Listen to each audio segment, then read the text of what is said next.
ಇದು ಜಾತ್ಯತೀತ ಶಕ್ತಿಗಳ, ಪ್ರಗತಿಪರರ, ದಲಿತರ, ಮುಸಲ್ಮಾನರ, ಹಿಂದುಳಿದವರ ಸೋಲು. ಇದು ಚುನಾವಣೆಗೆ ಮೊದಲು ಇವರು ಹಮ್ಮು ಬಿಮ್ಮುಗಳನ್ನು ಬಿಟ್ಟು ಒಂದೇ ವೇದಿಕೆಯಡಿ ಅಂದರೆ ಜಾತ್ಯತೀತೆಯ ವೇದಿಕೆಯಡಿ ಬಂದಿದ್ರೆ ಬಿಜೆಪಿ ವಿರುದ್ಧ ಒಂದೊಂದೇ ಕ್ಷೇತ್ರದಲ್ಲಿ ಒಂದೊಂದೇ ಅಭ್ಯರ್ಥಿಯನ್ನು ನಿಲ್ಲಿಸಿದ್ರೆ ಇವತ್ತು ಬಿಜೆಪಿ ಖಂಡಿತ ಅಧಿಕಾರಕ್ಕೆ ಬರ್ತಾ ಇರಲಿಲ್ಲ.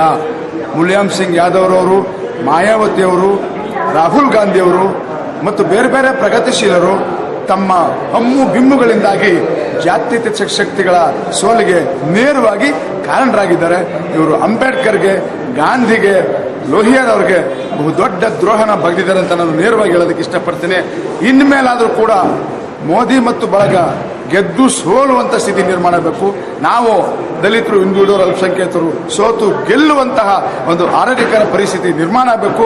ಈ ನಿಟ್ಟಿನಲ್ಲಿ ನಾವು ಹಮ್ಮು ಬಿಮ್ಮುಗಳನ್ನ ಬಿಟ್ಟು ಒಗ್ಗಟ್ಟಾಗಿ ಒಂದು ಕಾಮನ್ ಅಜೆಂಡಾ ಇಟ್ಕೊಂಡು ಈ ದೇಶವನ್ನ 2019ರಲ್ಲಿ ನಮ್ಮ ತೆಕ್ಕೆಗೆ ತೆಗೆದುಕೊಳ್ಬೇಕು ಅಂತಕ್ಕಂಥದ್ದು ನನ್ನ ಕಳಕಳಿಯ ಮನವಿ, ಆಶಯ ಇದೆ. Common people should be united under common agenda. ಏನು ಕಾಮನ್ ಪೀಪಲ್ ಇವತ್ತು ಬೇಕಾಗಿರೋದೇನು ಸಮಯ? ಅನ್ನ ಬೇಕು, ತಲೆ ಮೇಲೆ ಸೂರು ಬೇಕು, ಮಕ್ಕಳು ವಿದ್ಯೆ ಬೇಕು, ಮನೆಯವ್ರಿಗೆ ಆರೋಗ್ಯ ಬೇಕು, ಭೂ ರೈತರಿಗೆ ಭೂಮಿ ಬೇಕು, ಉದ್ಯೋಗ ಇಲ್ಲದವ್ರಿಗೆ ಉದ್ಯೋಗ ಬೇಕು, ಆಮೇಲೆ ಬದುಕುವ ಹಕ್ಕನ್ನು ನಾವು ಪಡ್ಕೋಬೇಕು. ಅದೇನು ಕಳ್ಕೊಂಡಿದ್ದೀವಿ ಬದುಕುವ ಹಕ್ಕನ್ನು, ರೈಟ್ ಟು ಲೈಫ್ ಅಂತ, ಅದನ್ನ ನಾವು ಕಳ್ಕೋಬೇಕು.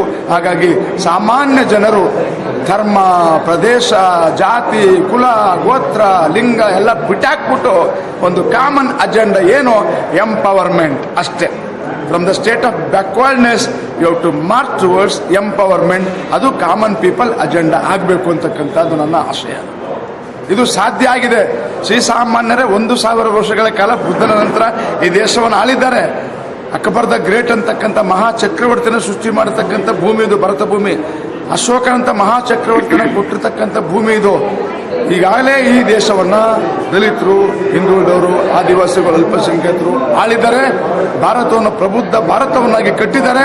ನೂತನ ಸಹಸ್ರಮಾನದಲ್ಲಿ ನಾವು ಸೋಲಿನಿಂದ ಗೆಲುವಿನ ಕಡೆಗೆ, ವಿಘಟನೆ ಎಡೆಯಿಂದ ಸಂಘಟನೆ ಕಡೆಗೆ ಸಾಗಬೇಕು ಅಂತಕ್ಕಂಥದ್ದು ನಮ್ಮ ಎಲ್ಲರ ಆಶಯ. ನಾವೆಲ್ಲ ಒಟ್ಟಾಗಿ ಕೆಲಸ ಮಾಡೋಣ. ಖಂಡಿತ ಈ ದೇಶ ಆಳ್ತೀವಿ. ನಾವು ಆಶಾಭಾವ ಇರಬೇಕು ನಮಗೆ.